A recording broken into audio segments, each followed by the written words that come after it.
Hello! Welcome to Ayushita vlogs.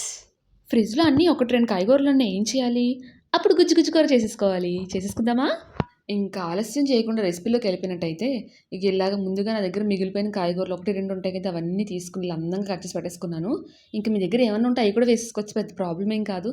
ఇలా stove మీద ఒక బాండీ పెట్టేసుకొని అందులో ఆయిల్ వేసేసుకున్నా. ఆయిల్ కొంచెం వేడయ్యాక ఒకటంటే ఒకటే ఉల్లిపాయ. గుజ్జు గుజ్జు కూరలే కదా! ఎక్కువ వేయరు ఉల్లిపాయ. కొంచెం ఏస్తారు. మీరు ఎక్కువ కావాలంటే ఎక్కువ కూడా వేసుకోవచ్చు. అదే కరివేపాకు, పచ్చిమిరపకాయలు కూడా వేసి బాగా కలిపేసానింకా. మీకు తెలుసో లేదో నాకు తెలీదు. చిన్న చిన్న కడాయిల్లో వండుతారు. చిన్న చిన్న వాటిల్లో వండుతారు. వాటిలిని భలే ఉంటది. గుజ్జు గుజ్జు కూరలంటారు.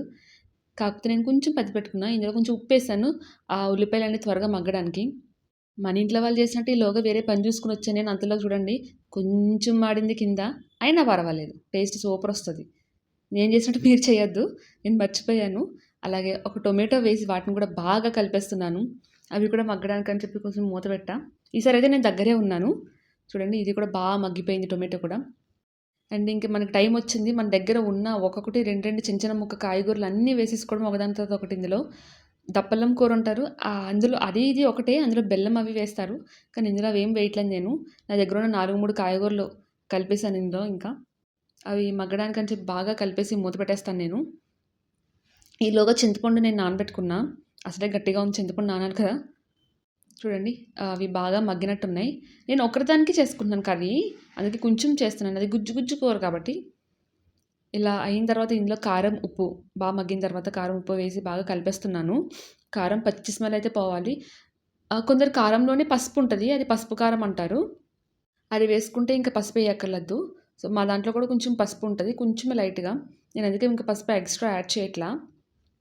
పచ్చికారం వేసుకుంటే గనుక కొంచెం పసుపు వేసుకోండి. లేదంటే చాలా కారంగా ఉంటది. బాబోయ్! ఘాటుగా ఉంటది. అండ్ అలాగే ఇందులో కొంచెం వాటర్ ఏసాను. అంటే కారము పచ్చి వాసన పోవడానికని చెప్పి లేదా కింద మాడిపోద్ది కదా! కొంచెం వాటర్ ఏసి మూత పెట్టా. ఒక 2 నిమిషాల తర్వాత చూడండి ఎంత మగ్గిపోయినాయో కాయగూరలు కూడా. అది బాగా కలిపేసుకొని ఇప్పుడు మనం ముందుగా నానబెట్టి పెట్టుకున్నాం కదా చింతపండు. ఆ చింతపండు ఫస్ట్ కొన్ని అంటే కొన్ని వాటర్ ఏసి చిక్కగా వేయాలి చింతపండు రసం ఫస్ట్ ఇందులో. కారం పచ్చి స్మెల్ పోయింది. ఇంక నేను చింతపండు రసం వేసేస్తున్నాను చూడండి. ఫస్ట్ నేను చిక్కగా వేసుకుంటున్నాను. నాకైతే ఇలా నేర్పించారు. ఫస్ట్ చిక్కగా ఏసుకోవడం వల్ల అది కర్రీ చిక్కగా వస్తదంట. లేదు ఫస్ట్ నుంచి పలచగా ఏసేస్తే పలచగొస్తదని చెప్పారు. ఏమో తర్వాతకి ఒకటే ఎదరలా వస్తది. ఇలా మళ్ళీ కొన్ని వాటర్ ఎక్స్‌ట్రా తీసుకొని వేశాను.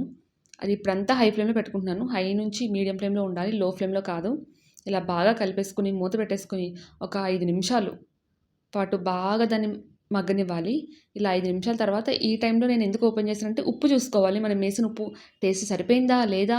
ఇంకేమైనా పడతదా ఇందులో అని చెప్పి ఉప్పు చూసుకోవాలి. కొందరైతే ఇందులో బెల్లం వేసుకుంటారు. నాకైతే ఉప్పు కరెక్ట్‌గా సరిపోయింది. నేను ఉప్పు చూసుకున్నాను. మళ్ళీ నేను మూత పెట్టేసుకొని ఒక 10 నిమిషాల వరకు మగ్గనిస్తాను మీడియం ఫ్లేమ్‌లో. కొందరైతే ఇందులో బెల్లం వేసుకుంటారు. ఇంకొందరైతే ఇందులో ఇంగువ కూడా వేసుకుంటారు. అదొక టేస్ట్ వస్తది. నేనైతే అదేం వేయట్లేదు చూడండి చిక్కగా దగ్గరకొచ్చింది కర్రీ.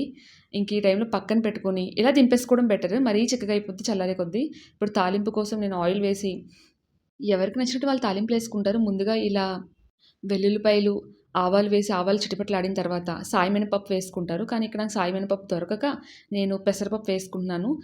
ఎంతో కాదు కొంచెం. తర్వాత ఒక స్పూన్ వచ్చేసి జీలకర్ర వేస్తున్నా. ఇవి బాగా మగ్గితే టేస్ట్ చాలా బావుంటది కూర. అలాగే ఎండుమిరపకాయలు, కొంచెం కరివేపాకు వేసి బాగా వాటిని వేయించుకుంటున్నా. వేయించుకున్న తర్వాత వేడి వేడిగా తీసుకెళ్ళి ఆ తాలింపు ఆ కర్రీలో కలిపేసి అలా మూత పెట్టేసి తర్వాత తింటే ఉంటది సూపర్ అసలు మామూలుగా ఉండదు. గుజ్జు గుజ్జు కూరలంటారు వీటిని. ఆ పులుపు, ఆ టొమాటో పులుపు అన్నీ చాలా బావుంటది. టేస్ట్ అయితే సూపర్ ఇంకా. వీటిని తాలింపు కూరలంటారు. దప్పలం కూరలో వచ్చేసి మనకి గుమ్మడికాయ, కంద, స్వీట్ పొటాటో అన్నీ వేస్తారు. మామూలు పొటాటో కూడా వేస్తారు. ఇందులో నేను అవేమి వేయలేదు. నార్మల్‌గా నా దగ్గర ఉన్న వాటితో చేసేసుకున్నా. అది వేరే టేస్ట్ వస్తది. ఇది వేరే టేస్ట్ వస్తది. చాలా అంటే చాలా బావుంటది. మీ దగ్గర ఫ్రిడ్జ్‌లో ఒక్కొక్క కాయగూర ఉంటే చేసేసుకోండి. ఎక్కువ అవసరం లేదు. సూపర్ టేస్ట్ ఉంటది. ఇలాంటి మరిన్ని వీడియోస్ కోసం like, share and subscribe. By by.